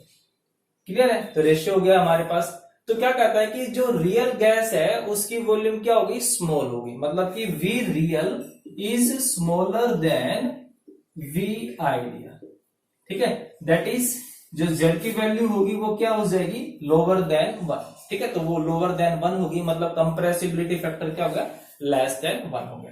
अब वो पूछता है कि अबाउट द गैस, अब हमें नेचर ऑफ गैस के बारे में भी बताना है। तो देखो ध्यान से कि जो वॉल्यूम है रियल गैस की वो कम है, तो इसका मतलब क्या होगा कि वॉल्यूम कम कब होगी, जब उन गैसेस के बीच में फोर्स ऑफ अट्रैक्शन होगा, और फोर्स ऑफ अट्रैक्शन होने का मतलब वो इजीली लिक्विफाई हो सकती है। वहां पर जो dominant force of attraction, dominant forces होंगे वो कौन से होंगे, अट्रैक्टिव फोर्सेस होंगे। तो गैसेस के बीच में अट्रैक्टिव फोर्स होगा, या ये क्या कह सकते हो आप इसको कि वो इजीली वो लिक्विफाई हो जाएगी, और जो Z की वैल्यू होगी वो लोअर देन 1 होगी। तो जिसमें भी ये ऑप्शन मिले वो करेक्ट हो जाए। नेक्स्ट क्वेश्चन हमारे पास ये 4 रिएक्शंस गिवन है, और पूछता है इनमें से कौन सी रिएक्शन इलेक्ट्रोफिलिक सब्स्टिट्यूशन के थ्रू होगी। ठीक है, इलेक्ट्रोफाइल्स का मतलब इलेक्ट्रॉन लविंग होता है ना, कि मतलब कि किसमें पॉजिटिव आयन अटैक करेगा और पहले से जो पॉजिटिव है उसको डिस्प्लेस कर देगा। ठीक है, तो फर्स्ट रिएक्शन हमारे पास सैंडमेयर रिएक्शन है। अब आपको इसका मैकेनिज्म पता होगा कि जो सैंडमेयर रिएक्शन है nuclear radical substitution reaction. Radical का मतलब यहां पर क्या होगा कि यहां पर फ्री इलेक्ट्रॉन्स होंगे, तो रेडिकल सब्स्टिट्यूशन है, फ्री रेडिकल्स बनेंगे यहाँ पर इंटरमीडिएट में, मतलब कि ये इलेक्ट्रोफिलिक सब्स्टिट्यूशन रिएक्शन नहीं होगी हमारे पास। ठीक है, नेक्स्ट जो सी ऑप्शन है उसमें क्या है, हमारे पास बेंजीन है, उसकी रिएक्शन करवा रहे हैं क्लोरीन के साथ in the presence of sunlight. ठीक है, यूवी रेडिएशंस में, तो यूवी रेडिएशन हो या फिर हाई टेम्परेचर हो, वहां पर भी क्या बनते हैं, वहां पर भी फ्री रेडिकल्स बनते हैं। तो फ्री रेडिकल्स का मतलब फिर से क्या हो गया कि ये जो रिएक्शन होगी वो इलेक्ट्रोफिलिक सब्स्टिट्यूशन नहीं होगी। नेक्स्ट है हमारे पास एल्कोहलिक ग्रुप है, उसके साथ रिएक्शन हो रही है HCl की और हाई टेम्परेचर पे। तो यहां पर जो अटैक करेगा क्लोराइड आयन अटैक करेगा, किसके ऊपर, कार्बन के ऊपर, क्योंकि पॉजिटिव चार्ज होगा यहाँ पे, OH को डिस्प्लेस कर देगा। तो अटैकिंग रिएजेंट कौन हुआ, नेगेटिव, मतलब कि न्यूक्लियोफिलिक सब्स्टिट्यूशन होगी। तो ये भी नहीं हो गया। अब हमारे पास जो ऑप्शन बचा कौन सा, हमारे पास जो सेकंड ऑप्शन है। ठीक है, उस सेकंड ऑप्शन को देखो। अब सेकंड ऑप्शन में क्या होगा एक्चुअल में यहाँ पर कि जब हम क्लोरीन की रिएक्शन करवाते हैं AlCl3 के साथ, तो chlorine with Lewis acid form AlCl4 negative ion plus chlorine positive. ठीक है, मतलब कि एक इलेक्ट्रोफाइल जनरेट हुआ जो कि हमने रिएक्शन में ही पूछा गया, और फिर ये इलेक्ट्रोफाइल किसके ऊपर अटैक करेगा, benzene, due to high charge density, और ये क्या बना लेगा इस तरीके से कि यहाँ पर अटैक करेगा, एक पॉजिटिव चार्ज आ जाएगा हमारे पास। ठीक है, इसके रेजोनेटिंग स्ट्रक्चर बना सकते हैं, और लास्ट में हाइड्रोजन H पॉजिटिव यहां से रिप्लेस होगा, अपने एरोमेटिक कैरेक्टर को फिर से गेन करेगा और हमारा प्रोडक्ट बन जाएगा। तो दैट इज कि जो सेकंड ऑप्शन है वो कौन सी हो गई, इलेक्ट्रोफिलिक सब्स्टिट्यूशन रिएक्शन। नेक्स्ट है हमारे पास बेंजीन डाइकार्बोक्सिलिक एसिड दिया हुआ है, रिएक्शन अमोनिया के साथ हो रही है, ठीक है। और जब हम उसको स्ट्रॉन्ग हीट करते हैं तो पूछ रहे कि प्रोडक्ट क्या बनेगा। प्रोडक्ट भी हमसे कौन सा पूछा हुआ है, मेजर। तो अब ये तो हो गया एसिड कार्बोक्सिलिक एसिड, ये हो गया बेस। जब दोनों की रिएक्शन होगी तो जो फर्स्ट स्टेप होगा उस फर्स्ट स्टेप में क्या बन जाता है, साल्ट बन जाएगा, है ना। COO negative NH4 positive, salt formation होगी, O नेगेटिव NH4 पॉजिटिव, ठीक है। जब हम इसको हीट करेंगे तो जब हीट करेंगे तो यहां से क्या हो जाएगा, हमारे पास H2O बाहर निकल जाएगा और ये 1,2 बेंजामाइड बना लेगा, ठीक है। बट यहां पर जो लिखा हुआ है वहां पर क्या मेंशन हुआ है, स्ट्रॉन्ग हीटिंग। मतलब कि जब हम इसको फर्दर हीट करेंगे तो जब फर्दर हीट होगा तो NH3 रिमूव हो जाएगा और जो हमारा जो मेजर प्रोडक्ट है वो क्या बन जाएगा, थैलामाइड, ठीक है। तो हमारा जो आंसर होगा वो ये हो जाएगा, दैट इज फॉर्म थैलामाइड बोलेंगे इसको। तो ये हमारा मेजर प्रोडक्ट, ठीक है। नेक्स्ट क्वेश्चन है हमारे पास, केमिकल रिएक्शन गिवन है, nitrogen plus hydrogen form ammonia, और हमें इनमें से करेक्ट ऑप्शन उठाना है, ठीक है। तो ये सब के सब किसके लिए हो गई, ये रेट ऑफ रिएक्शंस के लिए हो गए, ठीक है।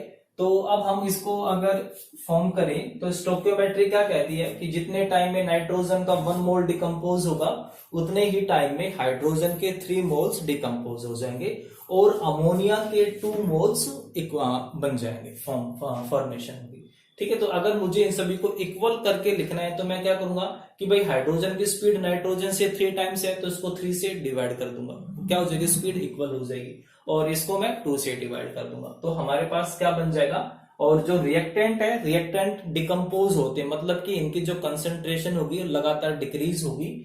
तो हम इसको किससे शो करते हैं, नेगेटिव से। कंसेंट्रेशन डिक्रीज होगी तो स्पीड भी डिक्रीज हो जाएगी, तो dN2/dt, ठीक है। ये स्क्वायर ब्रैकेट कंसेंट्रेशन को रिप्रेजेंट करती है, इज इक्वल टू, इसको इक्वल बनाने के लिए मैंने इसको 3 से डिवाइड कर दिया, ठीक है। dH2/dt, मतलब कि जो हाइड्रोजन की जो स्पीड है उसका 1/3 किसके इक्वल है, नाइट्रोजन के इक्वल है, is equal to 1/2 dNH3/dt, rate of formation of ammonia, ठीक है। ये हो गया। अब हमने बस ये हमारा मेन है, अब हमने इसमें से करेक्ट उठाना है यहाँ पे। तो माइनस के 1/3 माइनस 1/2, ये गलत हो गया माइनस के साइन की वजह से, ठीक है। सेकंड ऑप्शन देखो यहाँ से माइनस dN2/dt, ठीक है, बट जो अमोनिया है वो 1/2 है, जबकि यहाँ पर 2 हो गया, तो ये भी रॉन्ग हो गया, ठीक है। जो सी ऑप्शन है माइनस dN2/dt बिल्कुल ठीक है, और 1/2, तो यहाँ पर जो सी ऑप्शन होगा वो एकदम करेक्ट होगा, और जो डी ऑप्शन है वो फिर से रॉन्ग हो गया। तो हमारा आंसर क्या हो जाएगा, हमारा आंसर होगा ऑप्शन सी। नेक्स्ट है हमारे पास, what is the correct electronic configuration of central atom, ठीक है। तो ये हमारे पास कॉम्प्लेक्स है, इसमें सेंट्रल एटम कौन हो गया, आयरन है। तो मुझे इसका करेक्ट इलेक्ट्रॉनिक कॉन्फ़िगरेशन बताना है, किसके बेस पे, क्रिस्टल फील्ड थ्योरी के बेस पे, ठीक है। तो अब हम सबसे पहले क्या करेंगे, यहाँ पर आयरन है उसका कॉन्फ़िगरेशन लिखते हैं, जो जनरल कॉन्फ़िगरेशन होता है 3d6 4s2, ठीक है, मैंने आउटर मोस्ट लिख दिया।